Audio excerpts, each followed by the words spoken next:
안녕하세요. 리얼에임입니다. 저는 3년차 프로퍼티 매니저이자 빌딩 중개 전문 공인중개사입니다. 앞으로 이 채널을 통해 부동산과 관련된 다양한 소식들을 전하고자 하는데요. 그에 앞서 많은 분들이 궁금해하시는 공인중개사 자격증 취득한 썰을 오늘 좀 풀어보려고 합니다. 저는 3년 동안 직장 병행하면서 공인중개사 자격증을 딴 제 35회 공인중개사입니다. 간단하게 시험 이력을 좀 말씀드리자면 33회 때는 한 달 반 정도 공부를 해서 1차 불합격, 2차 합격, 결과적으로 불합격을 받은 그런 시험이었고요. 34회 때도 이제 정신을 제대로 차리지 못하고 한 2달 반 정도 공부를 해서 1차 합격, 2차 불합격을 받았습니다. 마지막 35회 때는 한 10개월 정도 시간을 투자해서 이제 2차 평균 70점으로 합격을 했습니다. 이렇게 3년 동안 공인중개사 시험을 응시한 결과 제 35회 공인중개사가 되었는데요. 이 합격 소식을 듣고 제가 가장 먼저 든 생각은 와, 나 이제 진짜 못할 거 없다.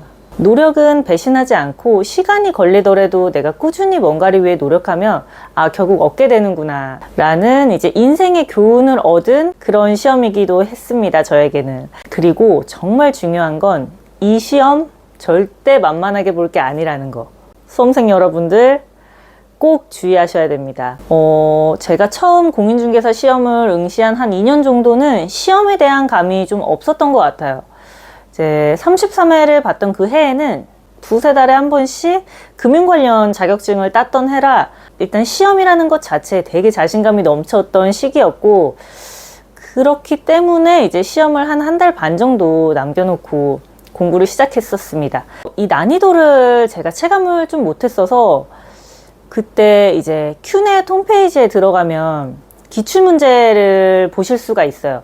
아마 15회부터인가 있는 걸로 알고 있는데 15회부터 32회까지 모든 기출문제를 다 프린트해가지고 이 기출문제를 풀면서 오답노트 주구장창 했던 것 같습니다. 이제 직장을 다니고 있었기 때문에 퇴근 후에 스터디 카페, 출근, 퇴근 시간에도 항상 문제 풀고 주말에도 거의 스터디 카페에 살았던 것 같아요. 33회 시험은 불합격했지만 1차는 사실 한 문제 차이로 불합격 점수를 받았었고 2차는 합격 점수를 받았는데 지금 생각해보면 그 해에 중개사 법령이 좀 쉬었던 것 같아요. 그래서 중개사 법령이 거의 한 90점인가? 3-4개 정도 틀렸던 걸로 기억을 합니다. 근데 어찌되었던 33회 불합격. 불합격은 했지만 이 시험에 대해서 내년에 한 번 더 보면 되지. 내년에도 동차 한번 가보자 라는 생각을 했었고 34회를 또다시 준비를 하게 됐는데 그때는 한 2달 반 정도 남기고 시험 공부를 시작했었어요. 일단은 33회 때 1차 불합격, 2차 합격을 받았기 때문에 1차를 다시 봐야 하는 이런 불상사가 생겼다 보니까 이제 34회 때는 1차에 조금 더 집중을 해서 공부를 했었던 것 같습니다. 그리고 그 공인중개사 시험에 약간 통계적으로 보면은 홀수회 시험이 어렵고 짝수회 시험이 조금 쉽다 이런 통계들이 좀 있었어요. 그래서 34회는 2달 반 투자해도 무난히 붙을 수 있겠구나 하고 공부를 시작합니다. 34회 때는 인강을 끊었어요. 1차의 부동산학개론, 민법 이 과목들에 대한 인강은 전체 다 챙겨 들었고 또다시 기출 무한 반복, 그리고 이제 강의를 듣는 학원에서 주는 모의고사와 오답노트 주구장창 풀었습니다. 이 해에도 저는 직장인이었기 때문에 이제 일하는 시간 외에는 거의 공부하는 시간으로 한 2달 반을 보냈었고 이렇게 이제 34회 시험을 치렀습니다. 결과적으로 1차는 합격, 2차는 공법 꽈락으로 불합격을 했습니다. 이때 좀 깨달았던 것 같아요. 이 시험이 다들 왜 그렇게 어렵다고 하는지. 정말 이 공인중개사 시험은 그 과목에 대한 어느 정도 이해가 있어야만 적어도 60점을 받을 수 있는 그런 시험이라는 거를 이제 2년 동안 시험을 치고 난 뒤에 깨달았던 것 같습니다. 정말 이 결과를 받고 1년을 또다시 투자할 생각이 너무나 막막해지더라고요. 아마 이때 이제 1차까지 같이 떨어졌으면은 지금 이렇게 영상을 못 찍고 있었을 수도 있을 것 같아요. 공부하는 게 사실 만만치 않고 긴 시간을 투자한 건 아니었지만 매년 가을마다 투자한 그 시간들이 사실은 너무 괴로웠거든요. 어찌되었든 이제 1차를 붙었으니 35회 때 2차를 또 준비하게 됩니다. 35회 공인중개사 시험은 자존심이 걸린 시험이었어요. 2월부터 시험 공부를 시작했고요. 제 업무 특성상 이제 퇴근 시간이 일정하지 않았던 날들이 많았어가지고 기존에 제 영상을 보셨던 분들은 아마 아시겠지만 제가 출근 전에 6시 반부터 7시 반 이렇게 잡아서 미라클 모닝 라이브를 진행을 했었어요. 뭔가 제 자신과의 약속을 조금 더 단단히 하기 위해서 유튜브로 아침마다 영상을 남겼었고요.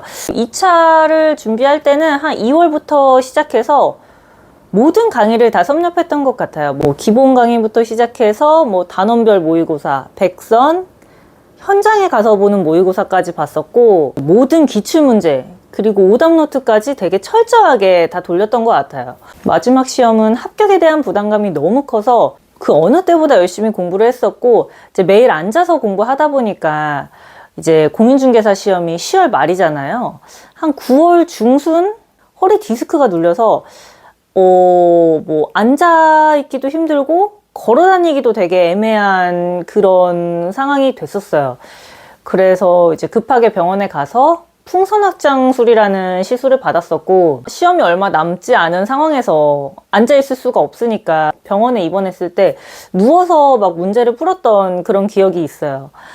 정말 몸을 갈아 넣었던 그런 시험입니다. 시술 후에도 회복 기간이 필요한데 시험은 얼마 안 남았다 보니까 시험 전까지 그 한의원에서 놔주는 약침 그리고 정형외과에서 놔주는 이제 스테로이드 주사 몸에 좋진 않지만 이런 것들을 시험 끝날 때까지 달고 살았던 것 같아요. 정말 괴로웠던 시간이기도 했습니다, 진짜. 어쨌든 이렇게 몸을 갈아 넣으면서까지 준비를 했던 시험이고 이렇게 한 10개월 정도 준비를 해서 2차 시험을 보고 저는 평균 70점으로 당당히 공인중개사 합격증을 받았습니다. 이 영상을 보시는 분들께 궁극적으로 말씀드리고 싶은 부분은 공인중개사 자격증이 국민자격증이라고도 많이 불리던데 시간과 노력을 투자하지 않고는 취득하기 쉽지 않은 자격증이고 이제 학원이나 유튜브 같은 데서 단기로 동차 합격한 수기 이런 것들 많이 보여주시는데 이런 경우 물론 있습니다만 일반적이진 않다. 다들 단기로 합격하는데 나도 단기로 할 수 있겠지 하다가 저처럼 한 몇 년간 시험에 늪에서 빠져나오지 못할 수도 있으니 이제 공인중개사 시험 준비하시는 분들 정말 철저하게 준비하셔서 보시면 좋을 것 같습니다. 지금 시험이 한 100일 정도 남은 걸로 알고 있습니다. 공인중개사 시험 준비하시는 많은 수험생 여러분들 남은 시간 조금 더 힘내시고 시간과 노력을 투자하신 만큼 그만한 결과를 받으실 수 있을 테니까 정말 화이팅입니다. 안녕.